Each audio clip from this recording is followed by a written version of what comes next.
Everyone is calling Gucci Mane a rat right now and missing the actual story entirely. Fans chanting at his show,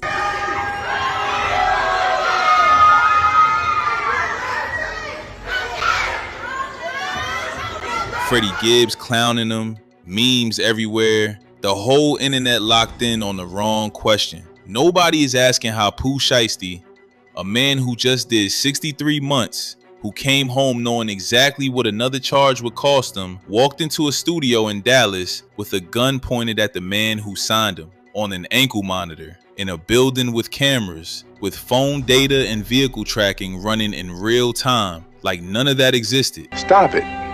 Get some help.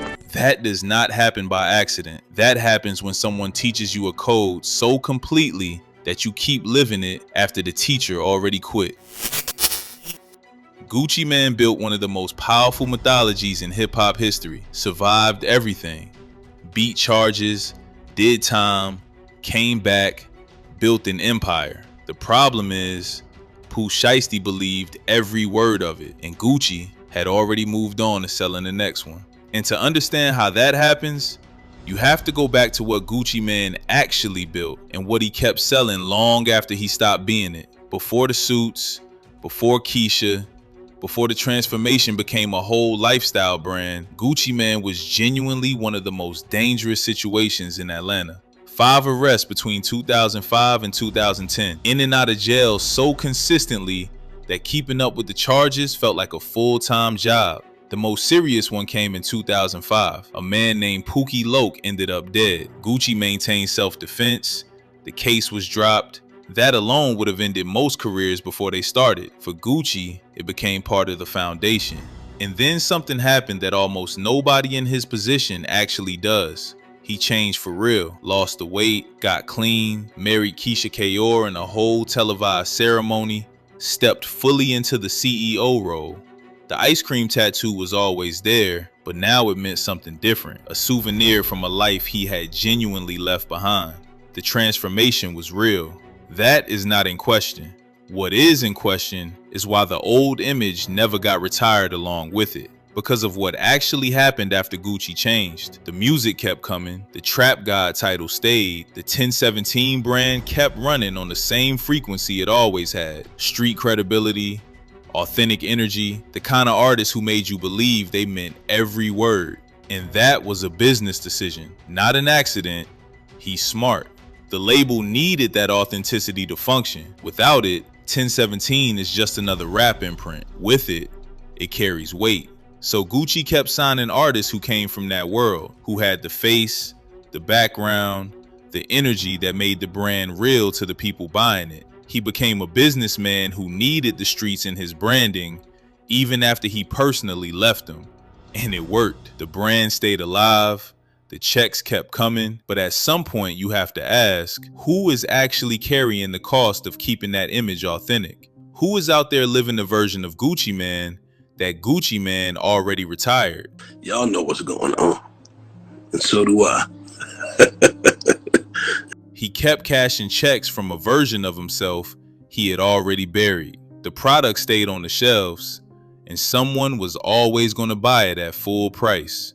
Spoiler, it wasn't Gucci. It was never going to be Gucci. Pooh Shiesty did not just randomly end up in Gucci Mane's orbit. He was drawn to it. Memphis coming up, building a name locally, and the artist he openly talked about being shaped by was Gucci Mane. The music, the image, the whole mythology of surviving everything without folding. That was the blueprint he studied. So when 17 came calling in late 2019, early 2020, it was not just a record deal, it was confirmation. The man whose code you built yourself around just looked at you and said, "You're the real thing. Come over here." And Pooh was the real thing. That Memphis energy was genuine. The streets were not a character he was playing, which is exactly why the signing made sense from both sides. Gucci got the authenticity the brand needed, and Pooh got the platform he had been building toward. What Pooh did not get was any indication that the man handing him that platform had already personally moved on from everything it represented. He walked into 17 believing the old Gucci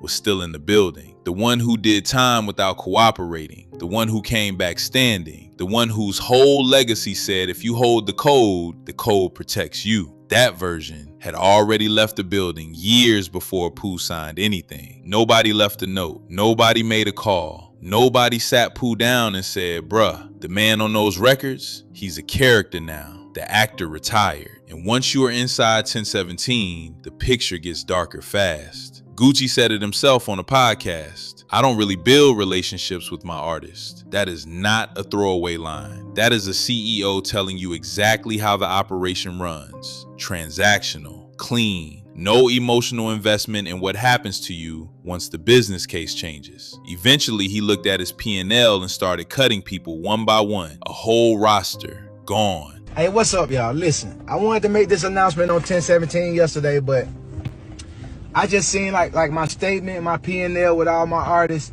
You know, it's almost like a whole bunch of shakeup and it's a whole shit show in the industry right now. But when I'm looking at my P&L and me being a businessman, I think that I'm gonna have to release almost all my artists except for Pooh Shiesty and Fujiano. This is a decision I didn't want to make. I thought about it, you know what I'm saying? I could keep all of them under the contract. But I said, hey, fuck it. Let's just make the unselfish decision and, let them take their talents elsewhere. So today, you know what I'm saying, I already reached out to all of my artists, you know what I'm saying, to their lawyers and whatever, and let them know that they're free to take their talents elsewhere. And I'm still looking for new talent to pair up with, you know what I'm saying, Pooh and Fu, and that's where I'm gonna put my focus.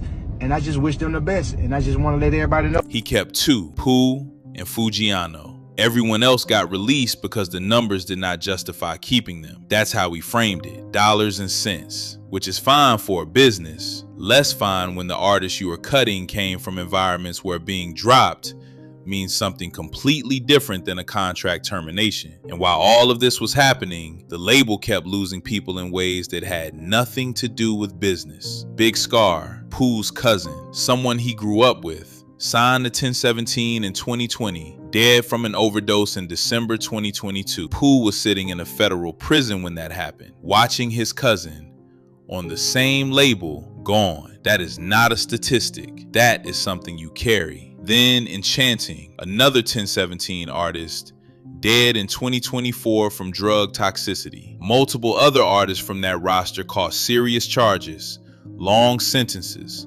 situations that swallowed their careers whole. And Gucci kept building, kept signing, kept running the operation. The environment around 1017 was not a music business with some unfortunate circumstances attached to it. It was the same world Gucci claimed to have left, just rebranded, reorganized, and profitable. The streets did not disappear when he got clean. He just stopped being the one paying the price for them. Pooh Shiesty came home in late 2025 after 63 months. And if you think about what that actually means, 63 months of his name generating streams, his music running on playlists, his catalog keeping 1017 relevant, while he sat in a cell with no ability to renegotiate, redirect, or reclaim any of it. He came home on strict federal conditions, ankle monitor, home confinement in Dallas, explicitly barred from committing new offenses or possessing firearm. The supervised release terms alone told you exactly how much margin he had left. One mistake and he goes back, longer, with no argument, and he came home to a contract problem. The deal he signed as a hungry 20-year-old in 2020 was not the same deal he needed as a 24-year-old who just did federal time and came back to find the music industry had kept moving without him. The leverage he thought he had, his name, his catalog, his relationship with Gucci, was not leverage anymore. It was just history. Proper channels existed. Lawyers existed. The music industry has processes for contract disputes. None of them move fast enough when you come home with nothing but a name and a situation you cannot explain in a deposition. So he solved it the way everything in his world had always been solved. And honestly, you cannot even be shocked. You gave a man a master class in how to apply pressure. You cannot act surprised when he shows up to class with his notes. The teacher had already quit that method years ago. The student never got the update. January 10th, 2026. Gucci flew into Dallas with his team for what was supposed to be a business meeting. According to prosecutors, what happened inside that studio was a coordinated takeover. Gucci and his team held at gunpoint, jewelry taken, cash taken, paperwork signed under duress, a contract release Pooh could not get through any legal process, extracted at gunpoint instead. 9 people arrested, Pooh's father among them, Big 30 among them. The ankle monitor Pooh had been wearing since he got home placed him directly at the location. He did not even attempt to create distance between himself and the scene. Pooh was denied bond. He is currently sitting in federal custody, facing life in prison. His father is facing charges alongside him. Big 30 is facing charges alongside him. Everyone who showed up to that studio that day because they believed in the code is now paying for it. Fox 13 was on the scene early yesterday as federal agents raided a Cordova home owned by Lontrell Williams Sr., the father of Pooh Shiesty. Now today we learned the investigation stretches from Dallas to Memphis and beyond. Fox 13's investigative reporter Kayla Solomon joins us live from the federal courts downtown. Kayla, Williams Sr. and some other men are now charged. They're expected to be in court tomorrow morning. Yeah, Darcy, we know that Lontrell Williams Jr., also known as Pooh Shiesty, is expected in a federal court in Texas. But this indictment is more than 30 pages, and it outlines some of how prosecutors say all 9 men are involved in this alleged robbery and kidnapping. They say it all stems from a recording contract. Case came to Dallas to conduct legitimate business, and they were met with firearms and violence. Federal prosecutors say a business meeting in a Dallas recording studio turned into guns drawn and a robbery. One of the victims is listed as RD, the initials of Roderick Davis, better known as rapper Gucci Mane. He owns the label Pooh Shiesty and Rodney Wright Jr., a Big 30, are signed to. As alleged, Williams Jr. produced an AK-style pistol and forced one of the victims to sign a release from the recording contract at gunpoint. Ryan Rabel, the U.S. attorney in Dallas, outlined some of the evidence connecting Pooh Shiesty, his dad Lontrell Williams Sr., Big 30, and 6 other people to this crime. The remaining conspirators displayed firearms and robbed the other victims of Rolex watches, jewelry, cash, and other high-value items. Rabel says some of the suspects posted images wearing some of the stolen items to social media. He says investigators also discovered records showing Pooh Shiesty was at the music studio, which violated his release conditions. Other records show his father's involvement. Rental car records confirming Williams Sr. rented a vehicle that was used by the group, surveillance footage from the offense location, a nearby office supply store, and a hotel where several of the defendants stayed following the offense. Fingerprint evidence as well that was recovered from the crime scene, matching at least 2 of the defendants. Now, as I mentioned, Pooh Shiesty is in custody in Texas. He has been held in a halfway house since he was released from federal custody just a few months ago. Now, we know that his father, as well as rapper Big 30, and 3 other defendants will be here in the federal court in Memphis tomorrow. Of course, Fox 13 will be in the courtroom to tell you what happens. My disappointment is immeasurable, and my day is ruined. Then came Alabama. Gucci performing at a show, walking out, and the crowd greeting him with one word: rat. Loud enough to be on camera, loud enough to travel. Freddie Gibbs watched him drop Crash Dummy, a whole diss track detailing the robbery from his own perspective, and said what everybody was thinking: snitched on a Zaytoven beat. The streets delivered their verdict immediately, and I understand why, but that verdict is still the wrong one. Because calling Gucci a rat means the whole conversation stays about street code, and street code is not what put Pooh Shiesty in that position. Something quieter did, something that started years before Dallas and never got corrected. So let's be clear about what Gucci Mane actually did. He went to Dallas for a business meeting. The energy in that room went sideways.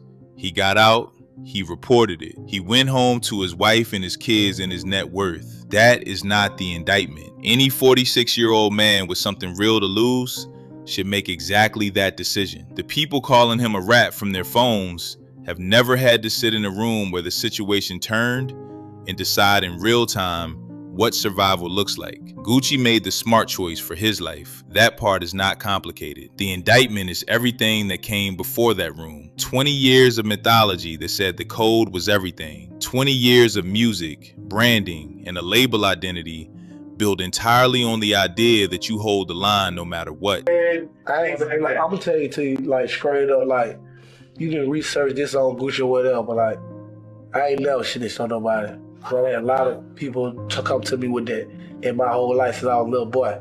You know what I'm saying? When I forget a lot of those say I have never snitched on nobody. I never wrote a statement on one, and I never would have. That's how I feel. I'm a true G. I never snitched on a nigga. Damn. Now, is there any situation that you 20 years later can see yourself that you would talk to the police about a situation? I don't talk. I don't do that. Where we from, we won't do that. For real. This East Carolina zone said, well, niggas I fuck with my crew won't do that. We won't snitch on niggas. We stand down for ourselves. Like, if I gotta go, I'm gonna go. I done went before. I don't want to snitch on a nigga to save nobody's life. Not even my own. I die.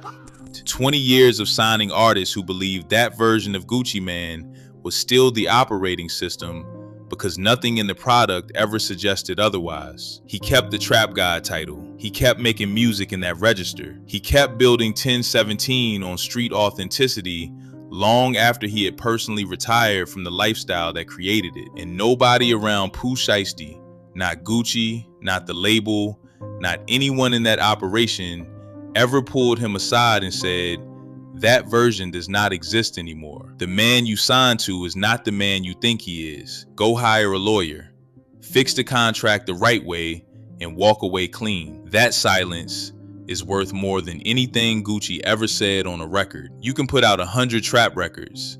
You can build a whole legacy on holding the line. But the moment you go quiet when it actually matters, that silence speaks louder than the entire discography. Because the record told Pooh one thing, the silence confirmed it. And now Pooh is sitting in federal custody, facing life in prison, while the man whose mythology put him there is doing halftime shows in Alabama. Gotcha. Gotcha.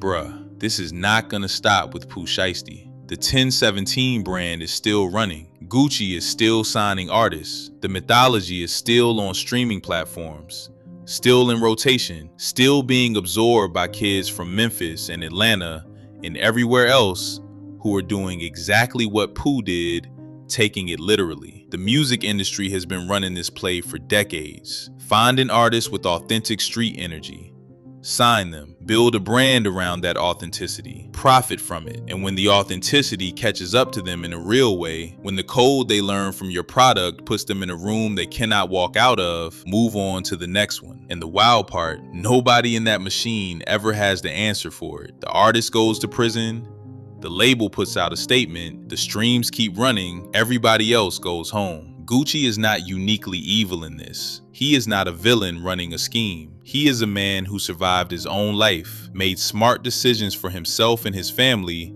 and built a business. The problem is, the business still runs on a product he stopped believing in. And the people who buy that product at full price are not millionaires with security teams and lawyers on retainer. They are 24-year-olds from Memphis on ankle monitors with no legal leverage and a phone full of Gucci Mane records telling them exactly how the code works. Pooh Shiesty is facing life in prison. Gucci is doing shows. The image that connected them is still out there on streaming platforms and music videos attached to the next artist Gucci signs. Nobody is gonna call him and tell him either. The Trap God mythology did not fail Pooh Shiesty. It worked exactly as designed. It taught him how to move, what to value, how to solve problems when the system felt like it had no room for you. He learned it completely. He believed it fully. He lived it to the letter. The only thing that was not in the curriculum was the part where Gucci Mane quietly graduated from his own course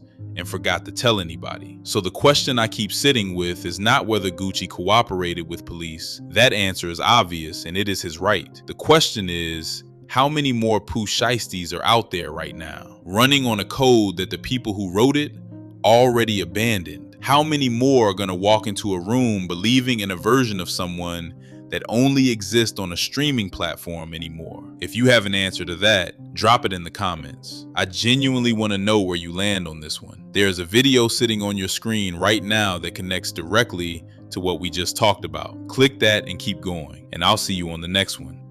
Panda, panda, panda, panda. Panda out.